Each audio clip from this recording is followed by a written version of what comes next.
because they don't want to go to war. They don't want to support any of these wars. They don't want to support this sector. So they aren't finding value in it. Okay, that's fair. Everyone makes their own choices. I mean, it was hard to find anything in the red yesterday, unless, of course, it was one of your contra trades.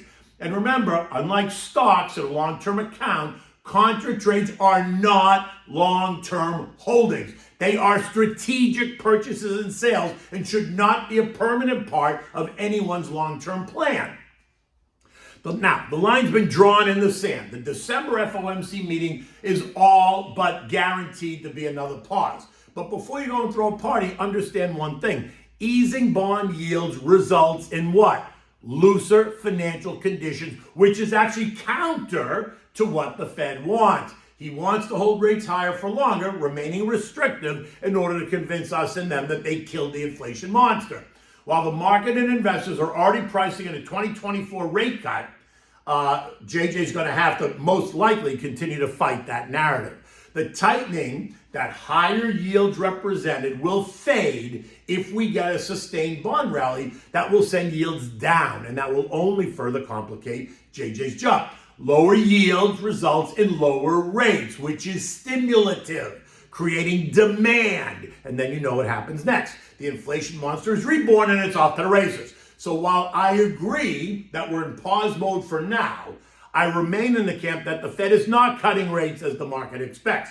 But look, that's me. You do you. You're going to make your own decisions, but I just don't see how they're going to cut rates. I just don't see it. Now, again, I would say that that's not a reason not to be in the market. Remember, it's time in the market, not timing the market, which is why I say, talk to your advisor, build your plan, and then stick to it. Tweak is necessary, but make sure you have a core foundation of large mega cap names in the industries and the sectors that you like.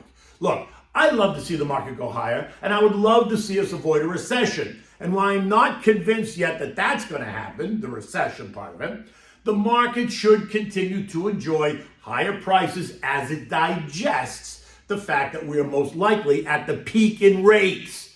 And even if we stay here, the market can advance. Remember, 4 to 6% rates are normal. Anything substantially below or substantially above is abnormal. And that's what will distort the market and prices, right? 4 to 6%, we're all good. Now, today it's about the producer and what producers are paying for the raw materials that they need to buy to produce the stuff that we then buy. So will today's report also suggest falling prices for raw materials? The bet is yes. The expectations are for lower numbers, and that's going to give more fuel to yesterday's fire. At 7 o'clock this morning, we got mortgage apps, and they rose by 2.8%, the highest level in 5 weeks. Take a slight decline in 30-year money. At 8:30, we're going to get that PPI number, so sit tight and strap in. Because if it comes in like yesterday's CPI, we could see another rip-roaring rally. U.S. futures are up this morning. Dow's up 115, the S&P's up 20, the NASDAQ's up 100, and the Russell is up 11. Gold, it found support at the trend line at 1939. I identified that over the last couple of days. A level that was either going to hold or not, depending on what we heard out of the CPI. And with yesterday's better than expected report, buyers ran in and bought up gold. With rates not going up any longer, at least for now, that proved to be the opportunity for investors waiting for that signal. Gold shot up yesterday. It's up another $10 today, trading at $1,977 an ounce. That's up 2% from the trendline support. Right now, resistance is right here at 1988. A push up and through here is going to open the door for gold to advance back to the October highs of $2,025 an ounce. Oil remains tight at $78 a barrel, up from $75 only 3 days ago. Resistance is found at 81, so we remain in this 75-81 trading range. European markets are all higher. The UK goes positive on the year, up just 1%, trailing badly from its counterparts, right? France is up 11% year to date. Germany's up 13%. Spain is ahead by 17%. And Italy, the mother country, is up by 25%. UK inflation fell to a 2-year low, coming in at 4.6%, down from 6.7%. Prime Minister Rishi Sunak is calling it mission accomplished, he says. But it's not clear whether the Bank of England agrees. But investors across the zone are celebrating the same way investors in the U.S. celebrated and are celebrating. House Speaker Mikey Johnson passes a CR bill and sends it on to the Senate. JoJo's expected to sign it by the week's end, thereby avoiding a shutdown if you really thought one was going to happen. Now, the S&P closed at 44.95, up 85 points. Now solidly on the north side of resistance at 44.04. The gap created by yesterday's good news, right? It closed at 44.11 on Monday. It opened at 44.58 on Tuesday. That's a 47-point gap. That's going to need to be filled at some point. May not be today, may not be tomorrow, but don't be surprised when it does. In order for the market to really continue to advance, it's going to need to fill that gap and be sure that investors support it. Do not discount the amount of short covering yesterday. That only added to the excitement, and maybe again today. Once those positions are closed, though, that demand dries up. Ǩķīčǐ? Okay, in any event, many are asking, did Santa come early? Can we keep going higher from here? The S&P is up 10% in just 2 weeks, leaving it up 17% year to date, which, by the way, is a fine performance by most measures, right? We are 100 points away from the 2023 high of 4,600, which is essentially 2.5%.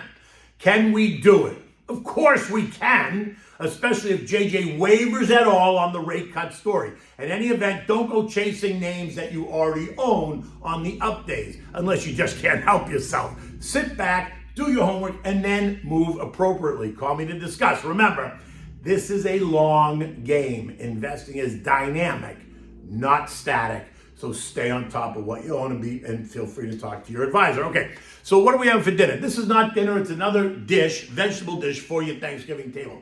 It's stuffed Italian-style Cubanelle peppers, right? And it goes great with anything else you put on your table. Now for this you need, the Cubanelle peppers, those are those long green ones.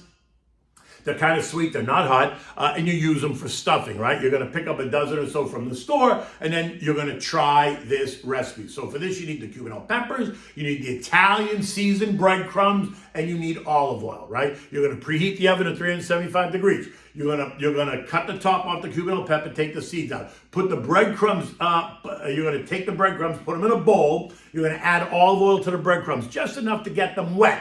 Don't make them soaking, but just enough to make like wet sand, right?